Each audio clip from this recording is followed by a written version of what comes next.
श्री शिवाय नमस्तुभ्यम हर हर महादेव। दोस्तों, आप सभी जानते हैं कि दिनांक 31 जुलाई को है सावन मास की बहुत ही विशेष और पवित्र एकादशी की तिथि।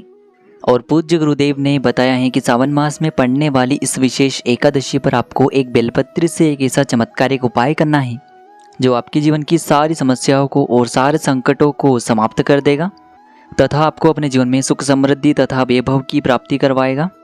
पूज्य गुरुदेव ने बताया है कि सावन मास की यह विशेष एकादशी आपके जीवन के सारे दुर्भाग्यों को समाप्त कर देगी और आपको हर प्रकार की सुख सुविधाओं से समृद्ध कर देगी। देखिए दोस्तों, पूज्य गुरुदेव की ही कथा को सुन करके और समझ करके ही आपको समझाने का पूरा प्रयास करेंगे।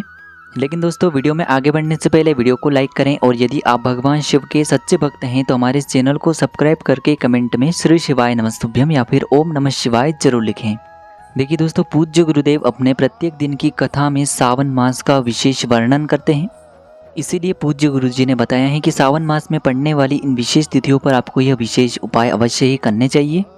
देखिए, इस वीडियो में हम पूज्य गुरुदेव द्वारा बताए गए कुछ बहुत ही खास और विशेष उपाय जानने वाले हैं। पहला उपाय विशेषकर ऐसे लोगों को करना है जिनके जीवन में संकट और समस्याएं बहुत ही अधिक रहती हैं, यानी कि वह अपना किसी भी प्रकार का जो कार्य है उससे प्रारंभ नहीं कर पा रहे हैं। यानी कि जिन भी लोगों के जीवन में संकट और समस्याएं बहुत ही अधिक हैं तो उन्हें यह उपाय अवश्य ही करना चाहिए। तो चलिए दोस्तों, जान लेते हैं गुरुदेव द्वारा बताए गए पहले महा उपाय के बारे में। तो देखिए, इस उपाय के लिए आपको सबसे पहले तो एक प्यारी सी और सुंदर सी बेलपत्र लेनी है। इसी के साथ में आपको थोड़ा सा शहद लेना है और इसी के साथ में आपको एक तांबे के पात्र के अंदर शुद्ध जल लेना होगा अपने ही घर से। अब देखिए दोस्तों, आपको ये जो सभी सामग्रियाँ हैं इन्हें लेकर के सीधे पहुँच जाना है भगवान शिव के मंदिर में। गुरुदेव ने बताया है कि इस सावन मास की विशेष एकादशी पर आप यह उपाय सुबह से लेकर के शाम तक किसी भी समय में कर सकते हैं। सावन मास में पड़ने वाली यह एकादशी हमारे जीवन के सारे संकटों को समाप्त कर देगी। तो देखिए दोस्तों, सबसे पहले तो आपके पास जो एक बेलपत्री है, जब भी आप बेलपत्री लेंगे तो आपको ध्यान रखना है कि ये कहीं से भी टूटी हुई या फिर खंडित नहीं होनी चाहिए। यदि आपको बेलपत्र प्राप्त नहीं हो पाता है तो आप पूज्य गुरुदेव की कथा के अनुसार शिवलिंग पर चढ़ी हुई बेलपत्र भी पुनः उपयोग कर सकते हैं। देखिए दोस्तों, आप सभी जानते हैं बेलपत्र में 3 पत्तियां होती हैं और बेलपत्र की जो चिकनी साइड होती है, इसकी बड़ी वाली पत्ती पर आपको जो आप शहद लेकर के आए हैं उससे ओम का निर्माण करना है। देखिए, बेलपत्र की जब भी बड़ी वाली पत्ती पर आप ओम का निर्माण करेंगे तो यह जो ओम है आपको अपने सीधे हाथ की चीटी उंगली के पास वाली जो उंगली होती है, अनामिका उंगली, उसी से आपको ओम का निर्माण करना है। देखिए, जिन भी लोगों को अपनी अनामिका उंगली के बारे में जानकारी नहीं है तो उन्हें सामने दिखाया जा रहा है। जो आपके सीधे हाथ की सबसे छोटी उंगली के पास वाली उंगली होती है, उसी उंगली से आपको बेलपत्री पर ओम का निर्माण करना है। अब देखिए, आपको ये जो बेलपत्री है इसे भगवान शिव की शिवलिंग पर ही समर्पित कर देनी है। बेलपत्र को समर्पित करते समय आपको लगातार श्री शिवाय नमस्तुभ्यम इस मंत्र का जाप करते रहना होगा। और आपके जीवन में जो भी समस्याएं चल रही हैं, जो भी संकट चल रहे हैं, उन्हें समाप्त करने के लिए आपको महादेव से कामना करनी है। जो भी आपके जीवन में कष्ट चल रहे हैं उन्हें दूर करने के लिए आपको महादेव से विशेष आग्रह करना है। देखिए, गुरुदेव ने बताया है कि यह उपाय आप अपने स्वयं के लिए भी कर सकते हैं, साथ ही साथ परिवार के किसी भी अन्य सदस्य के लिए भी कर सकते हैं। अब दोस्तों, आपके पास जो अंत में एक तांबे के पात्र के अंदर शुद्ध जल है, इसे भी आपको धीरे धीरे भगवान शिव के शिवलिंग पर ही अर्पित कर देना होगा श्री शिवाय नमस्तुभ्यम इस मंत्र का जाप करते हुए। देखिए, जैसे ये जल शिवलिंग से होकर के जलाधारी की ओर बह कर के आएगा तो इससे आपको अपने सीधे हाथ की हथेली पर झेल लेना है, या फिर आपको ये जो जल है आप अपने साथ जो तांबे का पात्र लेकर के आए थे उसी पात्र में आपको थोड़ा सा जल झेल लेना है और इस जल को आपको भगवान शिव से औषधि स्वरूप प्राप्त करना है।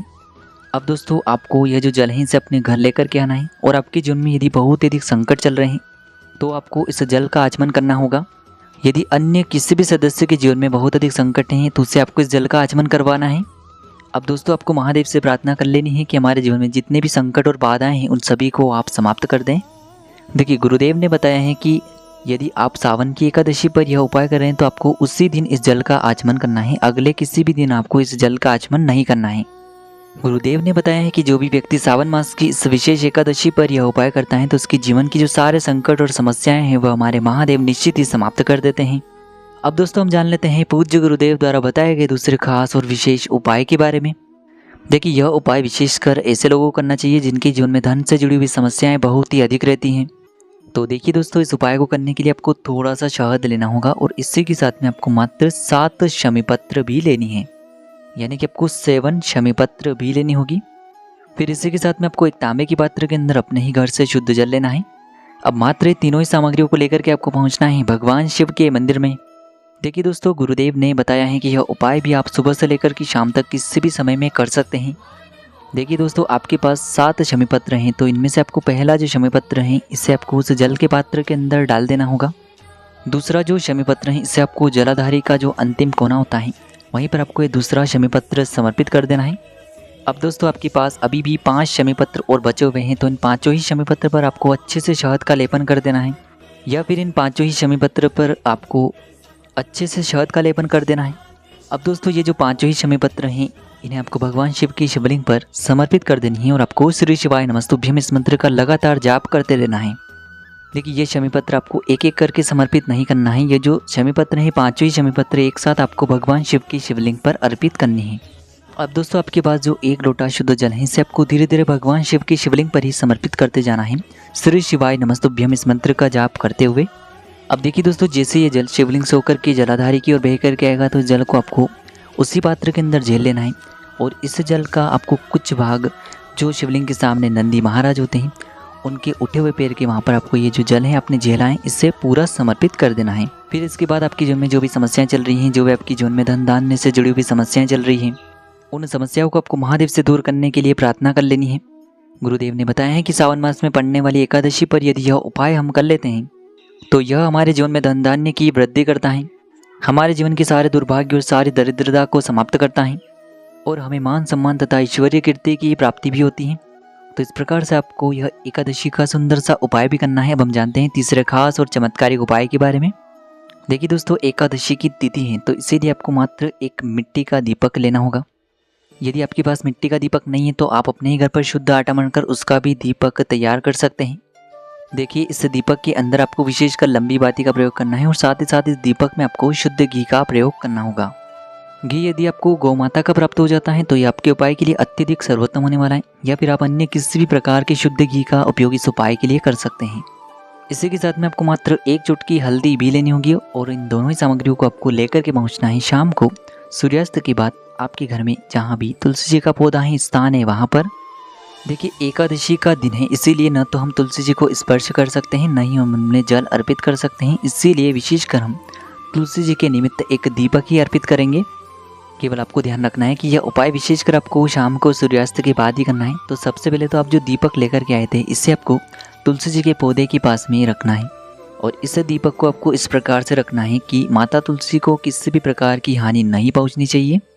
तो सबसे पहले आपको ये दीपक प्रज्वलित करना है। ओम नमो भगवते वासुदेवाय नमः इस मंत्र का 11 बार जाप करते हुए दीपक को प्रज्वलित करने के बाद और मंत्रों का स्मरण करने के बाद आपके पास जो 1 चुटकी हल्दी है इसे आपको उस जलते हुए दीपक के अंदर ही डाल देनी है।